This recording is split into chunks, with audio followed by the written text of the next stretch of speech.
अच्छा, बिस्मिल्लाहिर्रहमानिर्रहीम। अभी हम लोग मेरे बारे में बात करेंगे भाई। अच्छा, आप लोग वो ये कि डिसलेक्सिया डिसलेक्सिया क्या है, डिसलेक्सिया पेशेंट कैसा रहता है, इसके सिम्टम्स क्या क्या है। आप इंटरनेट में खोल के देखिए तो आपको मालूम हो जाता है क्या क्या सिम्टम्स है। तारे ज़मीन पर जो आमिर खान का फिल्म था, दिस इज बेस्ट एग्जाम्पल। उसके बाद जो गजनी है ना, शॉर्ट टर्म मेमोरी लॉस, उसको भी आप देख सकते हैं, वो भी मिलता जुलता है। ये क्यों बता रहा हूँ, देखो भाई, मैं पैदाइशी मुसलमान रहे तो भी मैं कभी इस्लाम फॉलो नहीं कराया, इस्लाम के हिसाब से कभी चला नहीं मैं। कब तक? मेरे ख्याल से ये करीब 8th स्टैंडर्ड तक। 8th स्टैंडर्ड में मेरे पहले उस्ताद हमारे मामी, हमारे खलील मामू की बीवी खुर्शीद मामी, इन्होंने मुझे नमाज सिखाए थे। सैयद थे उन्होंने नमाज सिखाए थे। 1 साल आधा साल कुछ कराया, फिर बाद छोड़ दिया मैं, तो उसके बाद कुछ कराया नहीं। तो बाद में क्या है, बीच में डिप्लोमा फाइनल ईयर स्टॉप हो। अच्छा, उससे पहले थोड़ा हमारे पड़ोस में जो हमारे दोस्त, हमारे भाई इनामुल हक, ज़ोरुल हक, सलीम भाई, नईम भाई, ये जो लोग आते हैं और इनके वालिद थे, इनकी बड़ी रहमत है हमारे ऊपर, बड़ा एहसान है हमारे ऊपर।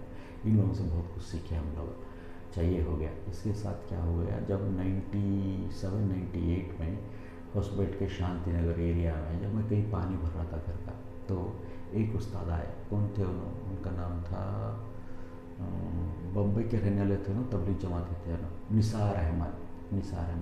उनकी मज़ार शरीफ यहीं है हैदराबाद में। अभी भी ढूंढूं में ज़ियारत करने के लिए, सलाम बोलने के लिए। जैसे उन्होंने आके अल्लाह रसूल की बात हम बोलने लगे, मैं एक हिप्नोटिज्म, एक पागल के जैसा उनके पीछे चला गया। हमारा अम्मा को जाकर बोला, अम्मा मुझे इनके पीछे जाना है। जाओ बेटा, बोले क्योंकि एक माँ का दिल है, समझ के आओ, बेटे को हिदायत हो गई साहेब को। उससे पहले कैसा था, नॉन मुस्लिम्स के सरकार जीता था। I used to hate the Muslims most. खड़ के पेशाब करता था, गोश्त, मुर्गी, मच्छी, अंडा नहीं खाता था। गांधी, नेहरू, विवेकानंदा, ऐसे लोगों को मैं फॉलो करता था, कई करता था। मुझे एक स्वामी टाइप बनने का, एक अल्लाह वाले टाइप बनने का, एक सिक्स्थ सेंस वाले बनने का बड़ा शौक, बड़ा जज्बा था मुझे।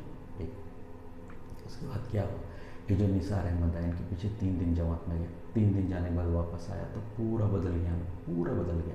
सर के ऊपर टोपी, पैंट ठुकनों के ऊपर, चेहरा छोड़ दिया।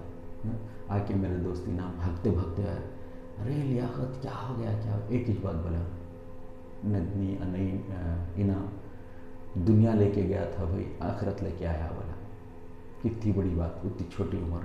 ये तब ये सोच लिया, कुरान एक ऐसी किताब है जिसमें हर चीज़ है, हर चीज़ है। और मैं मेरे सारे डायरी फाड़ दिया, फ़ोटोज़ फाड़ दिया, मेरे क्या क्या लिखता था, क्या क्या सब ख़त्म कर दिया। मैं बोला, आप सल्लल्लाहु अलैहि वसल्लम, हमारे हबीब, इनका तरीक़ा is the best best best best. उनका तरीक़ा, उस्ताद उनसे बेहतर कोई और हो ही नहीं सकता। और उसके बाद कुरान, ऐसा उनका फॉलो करने लगा। करते करते उसी साल में डॉक्टर पी अब्दुल्ला, उनसे मुलाकात हुई मुझे। क्यों मुलाकात हुई? क्योंकि मुझे मेमोरी प्रॉब्लम था। बचपन से जो है बहुत इंटेलिजेंट था मैं, जब इंग्लिश मीडियम पढ़ता था। यहाँ तक भी इंग्लिश से जब कन्नड़ा मीडियम डाले, एक रात में कन्नड़ा ज़ुबान सीख लिया था, लिखना पढ़ना सब कुछ ऐसा था। लेकिन जब कन्नड़ा में चला गया, उसके बाद ख़त्म ही छोड़ गया मैं। इतना ख़त्म हो गया क्योंकि तब तक मैं मेरे माँ बाप को बहुत इज़्ज़त करता था, उनके पैर पड़ता था सुबह उठने के साथ। वो बाद में मैं कब नाफरमान बन गया, वो क्या हो गया, अल्लाह बेहतर जानते हैं। ये सब के लिए रीज़न मुझे अभी तक पूरे क्लियर नहीं है। तो उसके बाद से जो गिरता चला गया मेरा मेमोरी, 8th स्टैंडर्ड में मालूम हुआ मुझे कि हाँ, मुझे मेमोरी प्रॉब्लम है। 8th 9th 10th में मालूम हुआ, 9th 10th बोल सकते। तो ये सब डिप्लोमा में भी यही था मुझे। इसलिए तब डॉक्टर एस अब्दुल्ला जब सोनपुर पॉलिटेक्निक के यशवंत नगर से पास हो रहे थे ना, हॉस्पिटल की तरफ जा रहे थे, कोई पेशेंट्स को देख के उन्होंने, उनके बेटे थे, कार में जा रहे थे। पहली बार मुलाकात करा था मैं इनसे। तब मुझे लगा उनके बारे में देख के कि जो उस्ताद को मैं ढूंढ रहा था, ही इज़ द टीचर बोल के। और उनका मैं फॉलोअर भी बन गया, उनको मैं अभी भी चाहता हूँ। मेरे फर्स्ट टीचर हैं, फर्स्ट टीचर नहीं बोल सकते, मेडिकल फील्ड में फर्स्ट टीचर बोल सकते। तब उन्होंने सूर्य अल-हश्र 59 सूर्य की आखिरी 3 आयतें दिया। बहुत सालों तक पढ़ा मेरे मेमोरी प्रॉब्लम के लिए, उसके साथ बहुत सारे आयतों को पढ़ा। अल्लाह बहुत रहम करे से है मुझे। ये डिसलेक्सिया पेशेंट, उस हक़ में ही अभी तक भी अटैचमेंट हो सो उनसे, कि उन जाने के बाद भी मुझे इलाज नहीं हुआ। नहीं होने के बाद मुझे बच्चे नहीं हो रहे थे, बच्चे हो गए।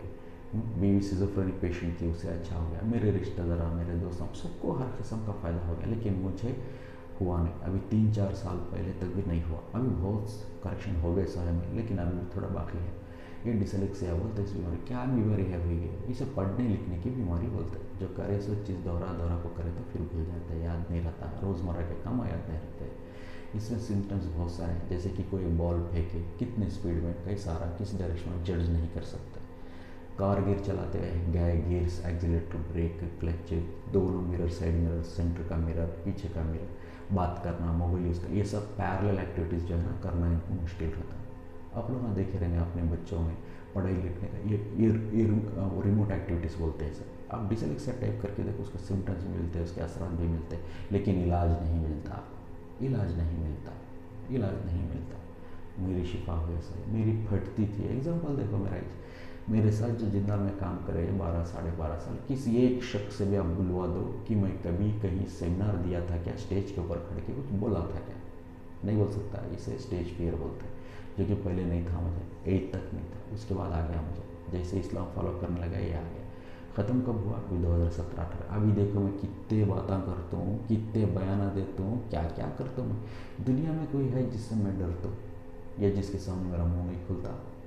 सोच के देखो, ऐसा कैसा इंसान बदल गया, ऐसा कैसा शिफा हो गया, ऐसा कैसा इलाज हो गया। यही बात है, यही चीज़ को आप लोगों को गौर करना है। ये सब सिर्फ और सिर्फ कुरान और हदीस से ही मेरे साथ है। सर मैं अमल करता था। सब लोग बोलते थे अरे इन जिन्नातन के पीछे भागता, शैतान के पीछे भागता, हम लोग पीछे, ओ नौज़बिल्लाह, ला हौला वला कुव्वता इल्ला बिल्लाह। अगर ये अक्ल कम वाले मुसलमान हैं, अक्ल कम वाले दिमाग लगाओ, ये करते करते बहुत सारे अमल करें, बहुत सारे। जिस्म के लगभग हर अज़ा के लिए कराया। नाक से खून बहता था मुझे, उसके लिए कराया। आंखों की कमज़ोरी के लिए कराया। कलर ब्लाइंडनेस था, उसके लिए कराया मैं। ऐसा ऐसा बहुत सारी चीज़ों को मैं कराया, लेकिन मेन ये चीज़ था। जब नहीं हुआ, जब 2017-18 पे मेरे पे केसेस हो गए, मेरी नौकरी चले गई, मेरे साथ क्या क्या सब बना, उसके बाद क्या करा मैं, एक और अमल कराया मैं। क्या था वो? इंसाफ। अब सोच के देखो, अल्लाह ताला मेरे ऊपर इतनी रहमत कहीं को करे भाई, क्यों हुआ? एक मैं मेरे उस्ताद का फॉलोअर, में उनका फॉलोअर, उनका गोल, उनका मकसद मेरा गोल, मेरा मकसद बने से है।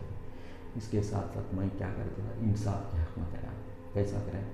जजमेंट एंड अमानत बोल के कुरान में आते हैं, अल्लाह के सामने इंसाफ मांगना मामूली बात नहीं है। इंसाफ मांगते हुए खुद बहुत सीधा रहना पड़ता है, और बहुत सारे इम्तिहान, 4 साल लगे मुझे करते हुए, 4 साल लगे। वो अमल के लिए 82 डेज़ करना पड़ता है। जैसे छिला बढ़ते ना, 40 डेज़ 2 छिले करना पड़ता, और उसे हर दिन पढ़ने 2 से 3 घंटा लगते हैं। जाने मास पे बैठ के पढ़ता था मैं, ये करने 4 साल लगे। एक सेट करने 82 डेज़, पर्सनल के लिए, पब्लिक के लिए, आम लोगों के लिए करने 82 डेज़। ऐसा करे तो 4 साल लगे मुझे। अल्लाह की वजह से पूरा हुआ मेरा। क्या हक से करा रहेंगे हम, क्यों करा रहेंगे? मैं ये कह रहा अल्लाह मेरे साथ पैदाइश से लेके अब तक जो भी ना हक ना इंसाफ, जो जुल्म हो गया, उसका इंसाफ मुझे दुनिया में भी होना, आखिरत में भी होना। बेशक अगर कोई मौका रहा तो मैं माफ़ करने के लिए बेशक तैयार है, बेशक तैयार है। दुनिया और आखिरत में फी सबिलिल्लाह करने के लिए तैयार है। एक अमल ऐसा। दूसरा अमल क्या करें हमें? इबादुल्लाह सालिहीन। कौन है ये लोग? ये सिर्फ मुसलमान नहीं है। हम लोग जो कर दुआ करते मुसलमान और मोमिन, सिर्फ इनके लिए नहीं। इबादुल्लाह सालिहीन। आप सल्लल्लाहु अलैहि वसल्लम जब 7 आसमान के ऊपर गए, अत्तहत पढ़े, क्या लेके आए, क्या बोल के आए?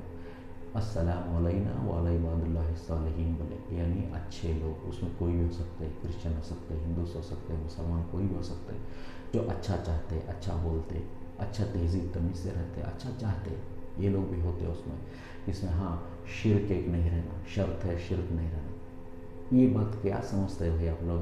इस हक़ में मैं करे सही कि दुनिया में आज के डेट में जितने भी लोग हैं, ये जो ख़ास करके मेरे एंसेस्टर्स जो गुजर गए, मेरे माँ बाप, दादा दादी, नाना नानी, इन सब के हक़ में जो भी जुल्म हुआ, जो करे आपस में कर ले रहे या किसी और से हुआ, जो भी हो, सबका इंसाफ होना बल्कि करे सही, कोई मामूली बात नहीं है। इसलिए अल्लाह की इतनी बड़ी रहमत है सर मेरे ऊपर। सोच के देखो, इसके चलते मुझे लास्ट ईयर रमज़ान में 2020 में मुझे ए बी अल्लाह की तरफ से ये हुआ कि 6th सेंस बोलते हैं कि यहाँ सुल्तान शाह रहमतुल्लाह है, जो हैदराबाद के हैं, ओम नगर, मारुति नगर में, pillar 84 P Narasimha express highway के से अंदर गए तो आधे किलोमीटर के अंदर ही आपको मिलता। इन्हों मेरे लेटेस्ट उस्ताद हैं। सोचो एक शख्स 400 साल पुराने उस्ताद मेरे उस्ताद है, तो मैं कैसे रहता हूँ? क्योंकि मेरे पिक्चर्स वगैरह देख के बोले अरे इन्हें तस्वीर गले में डाल लेता, नहीं इसके हुलिया देखो, इन्हें भीख मांगने ला रहे सर। अरे बाबा, एक 400 साल पुराने उस्ताद अगर अभी दुनिया में चलते फिरते रहते तो कैसे रहते हो? उनका लिबास कैसा रहता, उन्होंने कैसे रहते, उनका बोलचाल, ऊपर से अल्लाह वाले, तो उनके पीछे चलने वाला मैं कैसा रहता? ऐसे ही रहता हूँ मैं भी। हमारा अब्बा बोला करते थे, रे तो आदम अलैहिस्सलाम के ज़माने में रहना था रे, तो कहाँ से सीख के आता रहे ये सब, ये सब होता है। तो ऐसा भाई ये समझने की बातें हैं। इतने बड़े बड़े रहमत है। मैं पहले ही बोलते मेरे पीछे कौन है? मेरे पीछे देखो भाई, साहबा कराम है, ताबाइन है, तब ताबाइन है, औलिया अल्लाह है। दुनिया भर से कोई लोग मेरे पीछे नहीं है, आप लोग नहीं समझ सकते। अल्लाह ताला चला रहे हैं मुझे। देखो मुझे दाढ़ी भी पूरी तरह सफ़ेद है, ना मुझे कुरान से पढ़ना आता है, फिर भी मैं कोरोना आने से पहले कोरोना के बारे में बोला था, अभी भी बोल रहा हूँ मैं कोरोना कैसा आया और कहाँ जाता, और इस सब के लिए जिम्मेदार मुसलमान इंक्लूडिंग मी। ये साबित करता हूँ, अल्लाह साबित कराता। तो सोच के देखो, एक डिसलेक्सिक पेशेंट को 20-25 साल तक भी अल्लाह ताला इलाज नहीं दिए, शिफा नहीं दिए, तो दिए तो कैसा दिए, कैसा दिए। एग्जाम्पल्स है दुनिया में। आइंस्टीन जो दुनिया का सब E=mc² जो निजात कराया, उसके बारे में देखो, he was the most brilliant बोलते उनका। देखो Jackie Chan, he is also dyslexic patient. Amitabh Bachchan का बेटा, उन्हें भी डिसलेक्सिक पेशेंट। ऐसे बहुत सारे लोग हैं, लेकिन डिसलेक्सिक पेशेंट्स का प्रॉब्लम क्या रहता, सीखने सिखाने में बहुत वक्त लगाते हैं, बहुत मेहनत करते हैं, बहुत तकलीफ उठाते हैं। जिस दिन उभरते उनके सामने कोई भी नहीं टिक सकता, कोई भी नहीं खड़ सकता। ऐसा अल्लाह वाले रहते हैं। अल्लाह वालों के बारे में आप लोग नहीं जानते यानी डिसलेक्सी का कैसा रहता, सिक्स सेंस कैसा काम करता उनके साथ। मैं ये नहीं बोलता कि मैं अल्लाह रहम करे हुए, मुझे शरीयत इस्लाम के छोटे छोटे बातों में नहीं मालूम, मैं अमल नहीं करता अभी भी। सीखता हूँ, लेकिन सीखता हूँ, माँ के पेट से लेके खबर के पेट में जाने तक भी मैं सीखता हूँ और सिखाता हूँ। इसे बोलते हैं शरीयत, तारीख़त, मारिफत, हकीकत। ये हकीकत जो रहते हैं अल्लाह वाले रहते हैं, बुज़ुर्ग लोग रहते हैं, दुनिया में बहुत सारे। अच्छा मैं इतनी बात बोल के ख़त्म करता हूँ भाई, अल्लाह माफ़ करे भाई, जज़ाकल्लाह खैर।